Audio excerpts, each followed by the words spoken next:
Airborne Forearmed. In today's episode, we're going to cover the forces of late war. We're going to rank them up in a competitive nature, in their tiers, F through to S, as some of you may have already seen in other tiered components of my channel, which was for Team Yankee. This one we're going to do for late war. I've chosen late war mostly because all the books are available for late war.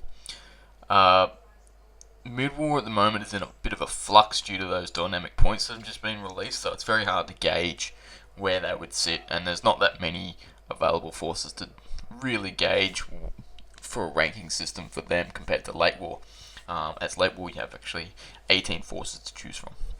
Even though you've got like 6 roughly similar ones for the Germans, and then you've got 3 each for the others for Soviets, Brits, and Americans, and then you've got the 3 allies from Bagration as well, which is the Finns, Hungarians, and the Romanians. So let's get started, and we'll start off with Bagration Germans. So Bagration Germans, you do actually have some really unique formations available to you, which is the Herzer and the Panzer 470 tank companies that you can choose from. It's also one of the first books to actually come out with the Panzerfaust as stock standard included in your infantry formations, or as part of your infantry. So we have a look at the formations there. You do have 10 formations to choose from. Then you've got your support options, and then you've also got your formation support options. And followed by that, you've also got their command cards. So, Bagration Germans is quite nice. You do get access to Hornos and Elephants, which are quite powerful in the game, especially considering their use. They're quite decent, especially the Elephant with its heavy armor and big tank gun. So, as far as Bagration goes, it's a nice formation and has nice forces available to it, but competitive-wise, you don't really see it that much. Just for the pure fact you've got other books out there now. And I think it's the same for their command cards. They're just nowhere near as what they really are for other books out there as well. So for that reason, I'm ranking them as a B. And I think that's a pretty solid, start for Bagration, especially for Germans. You do get solid formations available to them. Like most of the infantry and most of the armor is, confident and well motivated. So it's like that middle ground for the German books, where if you want forces and formations that are quite well rounded and well skilled, that's the book to go to, I think, for me. But I think if I look at it, B's a good solid choice for them. Next up, D-Day Germans. So D-Day Germans, you do get quite good access to some of their units. They do have some large formations. You also have like the 21st Panzer in there as well. So that's also included. It's part of the forces for Germans for D-Days, because they did come out separately as a little pamphlet book.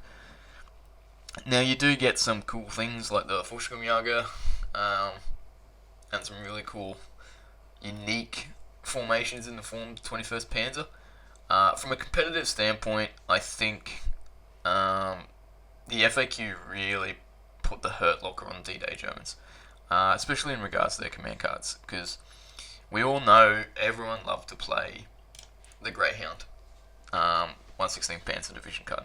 It was just a really good card to play, especially on Armoured Panzer Grenadiers, where you have some really good motivated troops who are hard to hit.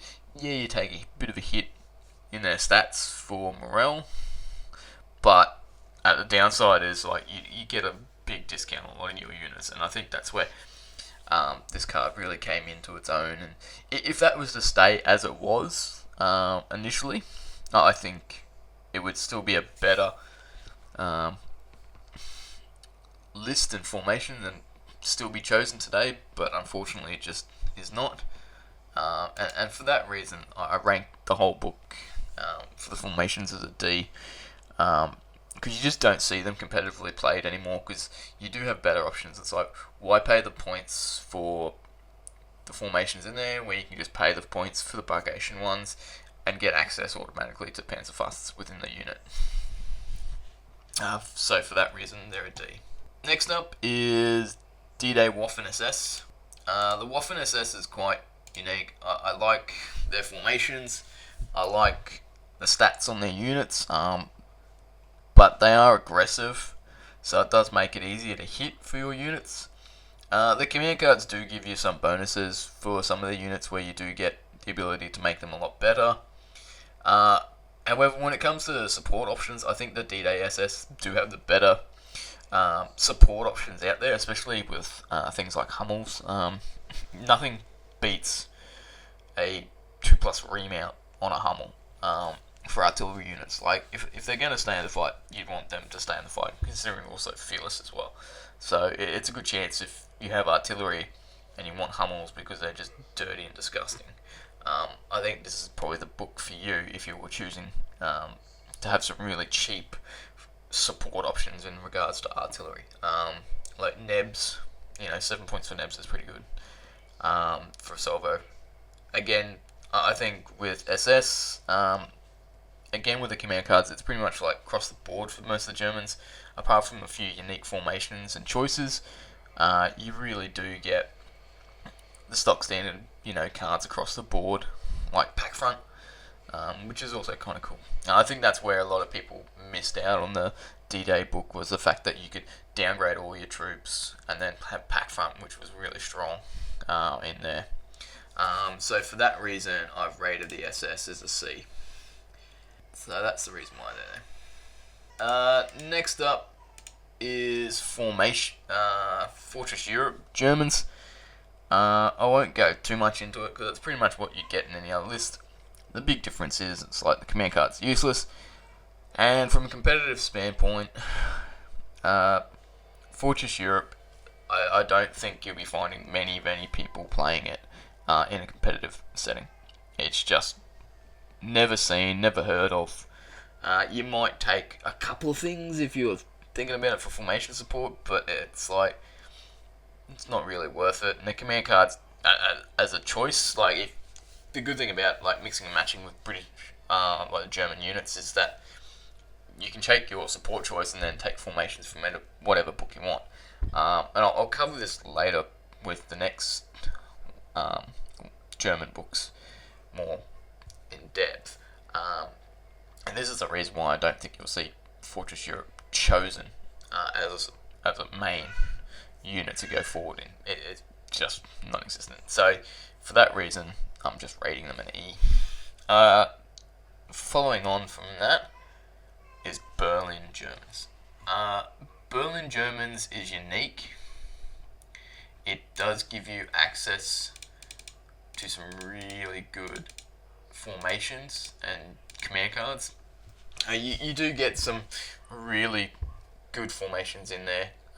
Access to some new kit as well with regards to IR. So if you do come across some night fighting rules, you can go forward and actually pick a unit that you can, if you want, for a competitive standout point.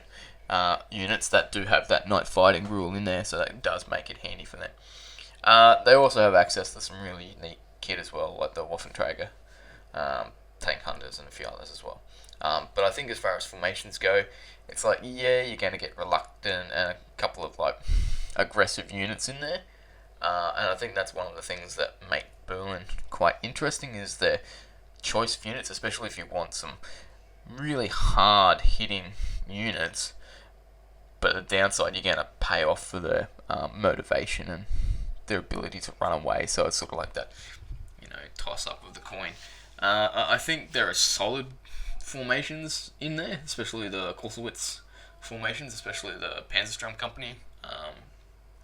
You have some really good, interesting units in there, like the Pack 40s, which you can take as a supporting choice for that formation over the Stummels that mostly everyone else chooses to take within the Armoured Panzergrenadier kind of style companies across the German books. And their command cards are also quite good as well.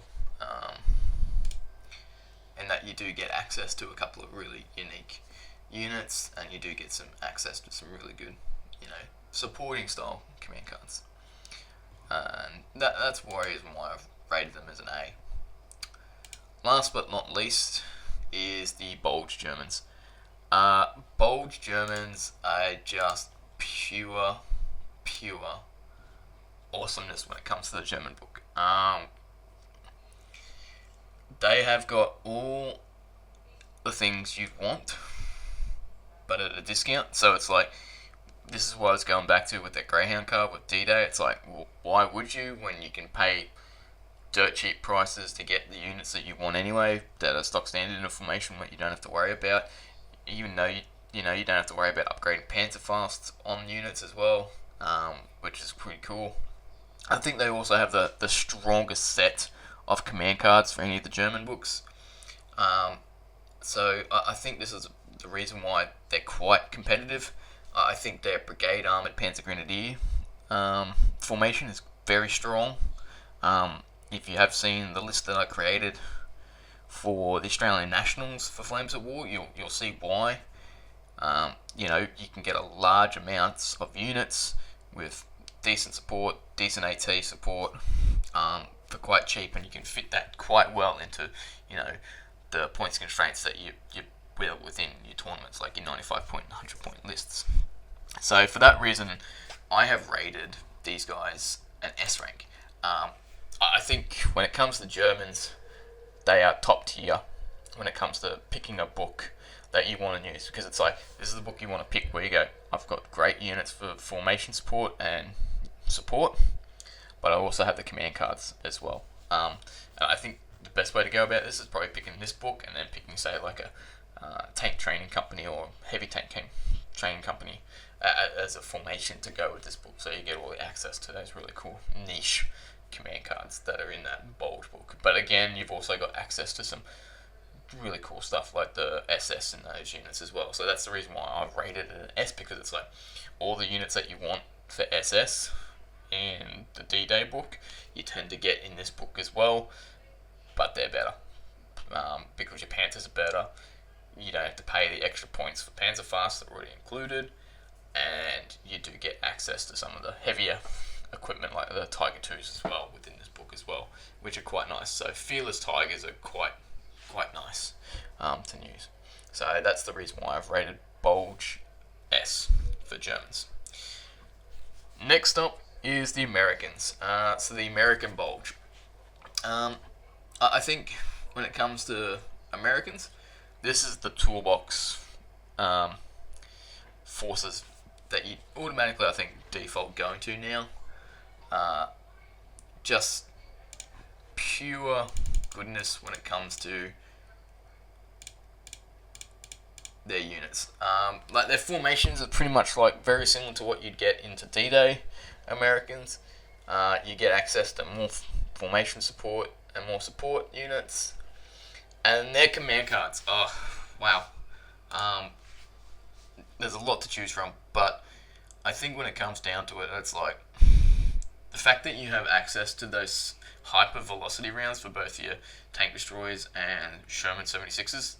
I think that's what makes this book so good for Americans. I wouldn't rate it as an S. There are a few things lacking in it, I think, because you do have battle weary on a lot of your things where you do, but you can make up for that with certain command cards like the George S. Patton Jr. card, and I think that's why you get some really good unique combos going in there, which is like the George S. Patton card as well as the card that basically turns all your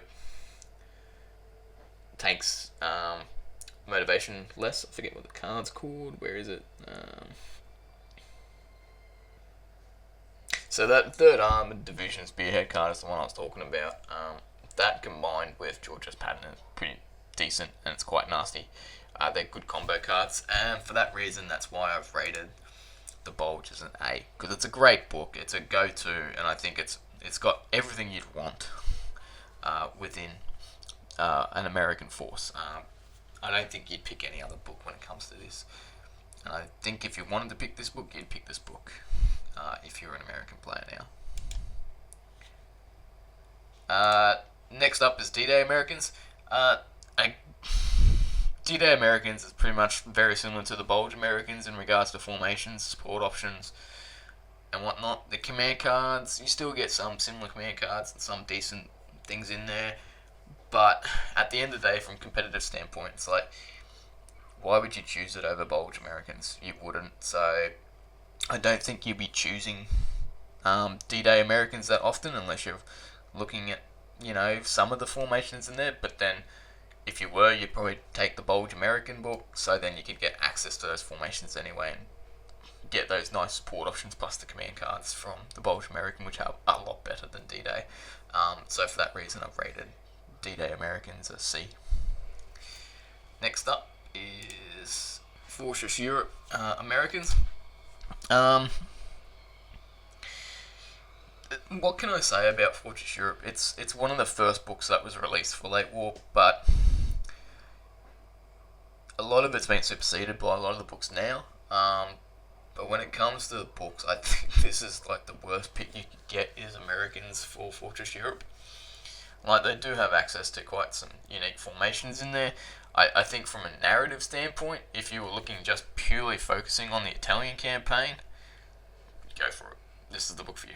But from a competitive standpoint, no. This is not the book for you. It has basically everything that you'd have in any other two books. The only difference is a lot of your formations are all aggressive. And from the American standpoint, you miss out on a lot of things as well, like that tactics card as well. So you miss out on Yankee tactics. So that's a lot of things that you do miss out on, is that. And for that reason why, I've given it an F, because it's just, you won't see it. Nobody really takes it from a competitive standpoint whatsoever. Next up, Bulge British. Bulge British are great. What's there to say about the Bulge British? You get decent formations. They're updated from what you'd probably get for the D-Day book. You get a large, decent serving of support options. This is rolled into also your formation black box support units, but it's their command cards that are really good. So you pretty much get all the stock standard command cards that you would get in the D-Day book, but you get better ones here with Bulge. And I think this is more prevalent for those that you do see in, say, some of the more competitive environments, especially in the UK meta, where this is more prevalent for them, where they do love running their Recce squadron formations with dual Crocs, dual M10 Achilles. I think this just gets better now, especially with the Inns Court Devil's Own. This is probably one of the best Recce squadron formations you could probably pick in the game. It's got everything you want, and it's dirt cheap.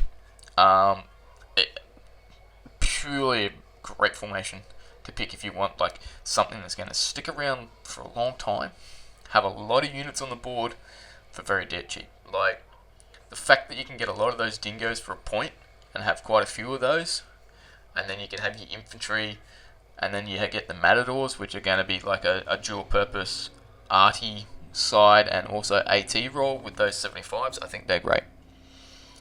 And the other thing to consider with them is you can also upgrade them all to stag hounds for their dolmens as well, which is kind of cool as well. So that's something to think about there. And then again, for the Brits, you do have some really unique support options in the fact that you got Crocs. As a British player, it's like, I don't leave home without Crocs. Every list I try to build for Brits, I always try to fit them in somewhere. They're the anti-Christ infantry units out there. There's nothing worse than watching a dug-in infantry unit face off against 3 Crocs and go, crap, what am I going to do? Because it's like, after a couple of turns, there won't be an infantry unit remaining. Just for the pure fact that you're hitting them pretty hard, they've got to re-roll their saves, and you're pretty much auto on the firepower to destroy them. So it's like, they'll just barbecue any infantry formation that's in colour. And the other thing is, while they're not great at assaulting because they can't really assault due to their rules, they are great for contesting objects. Just because of their front armour as well, they're quite hefty. So for that reason, I've rated Bulge British as an S. Some of you may agree, some of you may not agree. That's up to you. But I think from a competitive standpoint, Brit Bulge definitely an S ranking. Next up, D-Day Brits. D-Day Brits is pretty much like the Bulge Brits. Same formations. You get very decent command cards in there as well. But the command cards have really shifted over to Bulge. So there's no real issue for them anymore to really take D-Day British unless you really wanted something in there. I think if it's very similar to the Americans, if you really wanted them, you take the Bulge British book so you get access to those command cards.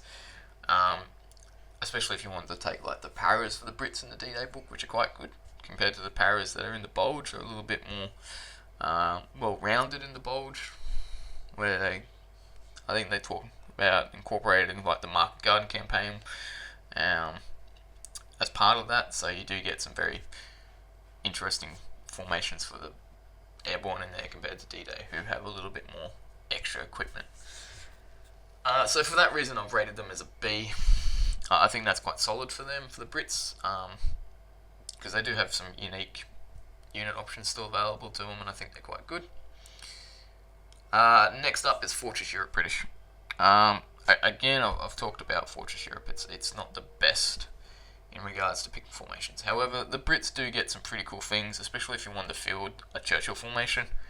Like the fact that you can field like 10 Churchills for like about 40 points is pretty cool. Like they're not the best Churchills. Like front armor 8 plus a 6-pounder. You know, it's firepower 4, AT10. So it's not going to be winning battles against Tigers or Tiger 2s or even Panthers. But if you get side shots on things like Panthers, it'll go through, which is great. But if you're going up against anything that's like front armor 6 or 7, then yeah, Churchills are the way to go. So for that reason, I've rated them as a D. Because you don't really get many command options. Like you do get some unique options for the infantry. Like if you wanted to do Indians and Kiwis, to have those like colonial troops in Europe. But apart from that, there's no real reason to take Fortress Europe Brits. Next up, Berlin Soviets. Now, Berlin Soviets I've rated as quite well in the past. They're quite unique. I think they bring some really cool things to the Soviets, to the party. But as with Soviets, you got to remember it's quantity over quality. However, with Berlin Soviets, you do get some nice quality units in regards to their Red Banner regiments, which are, you know, the non-aggressive side of the house. Same with the Hero Reconnaissance Company as well. And then you also do get those late IS-2 Guards Heavy, which is also quite nice. Expensive, but nice. You do get access to some very interesting command cards for the Berlin Soviets, and you also get some nice support options in regards to their 120mm mortars, which is also quite nice. And 160mm mortars as well. So the 81s and the 120s are quite cheap throughout the unit, so you do get access to quite a lot of mortars.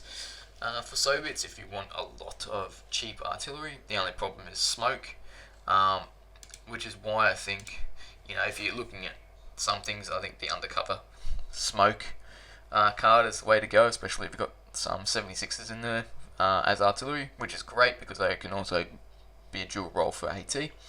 But the fact they give you 2 turns of smoke is actually pretty good. I think that's a good card to play, and I'm glad that they've got it in both Berlin and Bagration Soviets for that card, because it's quite nice.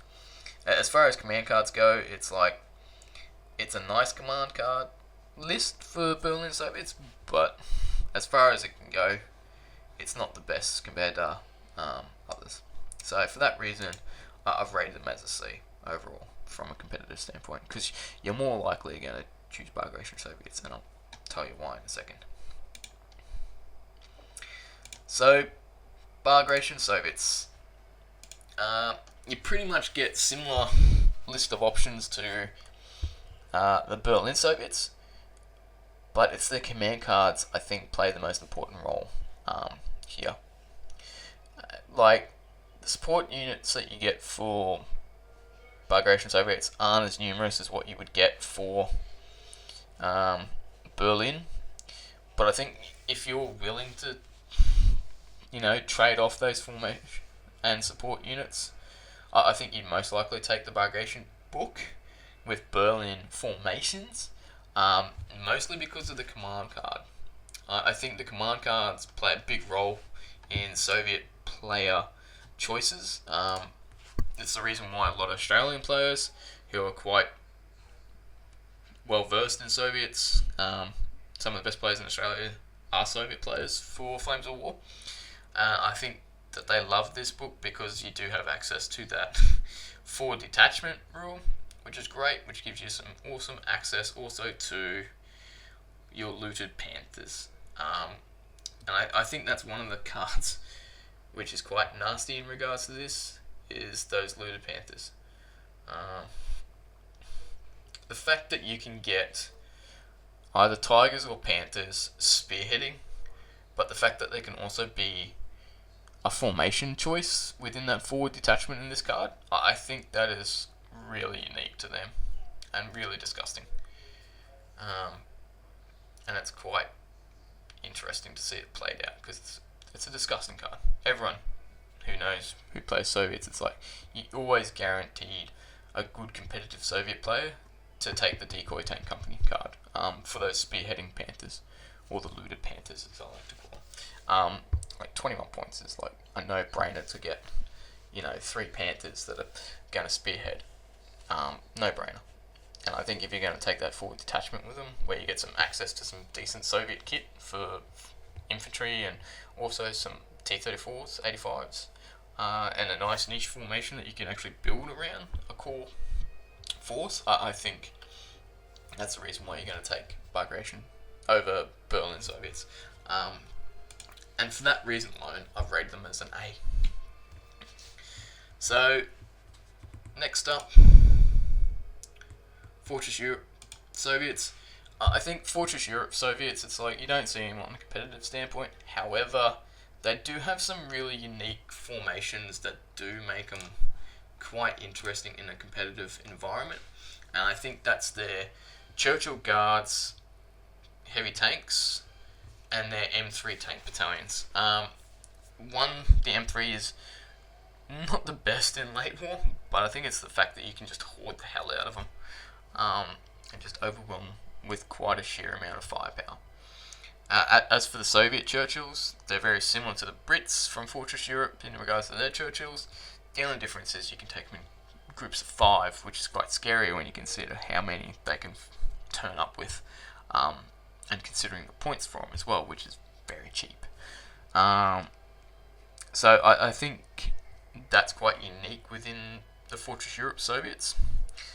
You do have some niche formations that do, on a competitive standpoint, shine, and I think there are 2 of them. Only let down by their command cards, but as I said, it's like you're going to choose Bagration, and then you're going to choose, your formations from there to build your force. So I think that's the way to go. Is if you wanted to take a forward detachment with those Decoy Panthers, and then maybe take some Churchill Guards within their formation, and I've seen it done at 100 points, and it's a scary list to face because you're looking at like 11 Churchills on the field, backed up by some Panthers or some hard to hit hitting infantry and assault that will just large groups will stay there for quite a bit as well. So it does make for a unique list, and that's the reason why I've given them a D rating, because it's like they're not the best, but they can be still quite interesting. Next up is the allied side of the house for Bagration, which is the Finns. I think Finns are quite unique. I have seen them quite well played in Australia. I believe that I think this year they did take out the Australian Nationals was a Finnish player. And I think it's the ability to get some really good infantry. I think the Finnish infantry are quite strong in late war. They're quite good.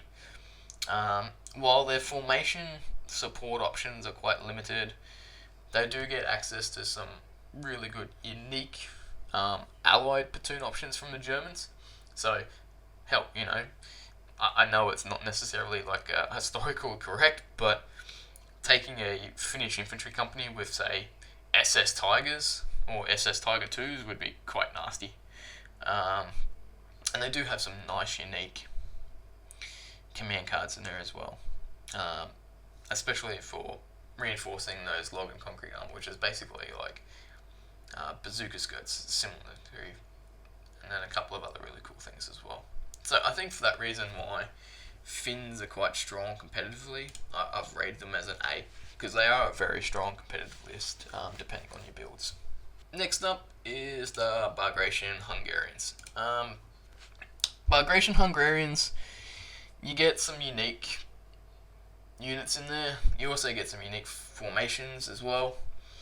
I think they're also quite unique in that you can choose your allied formation support, either from the Germans or the Soviets. However, you can't have both. You can only have one or the other.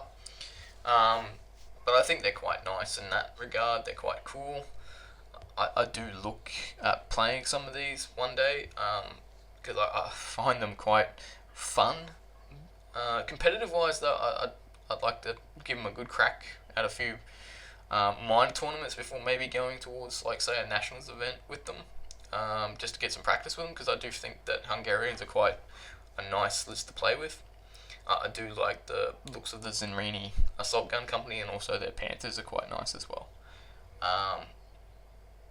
And they do have access to some really cool command cards in regards to their Hussar squadron as well, which is kind of cool. So for that reason, I've rated the Hungarians as a C. Like, competitively, you're not going to see them too often, but I think they're a really cool list to play. And that just leaves us with the Romanians. The Romanians, there's not much to them.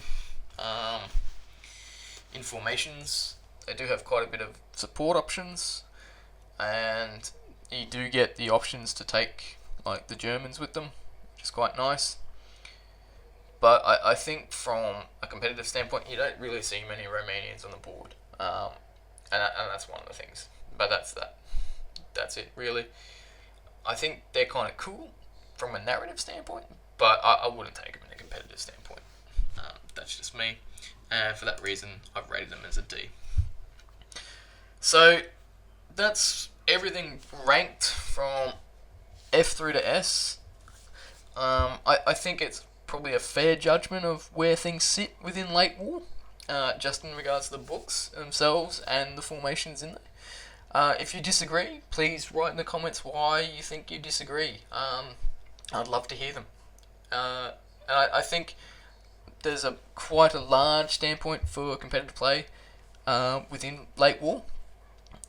It'd be interesting to see if ETC or anything similar goes to late war, how that goes, because I'd love to see where these would fit within those players' perspectives, so that would be good to see as well.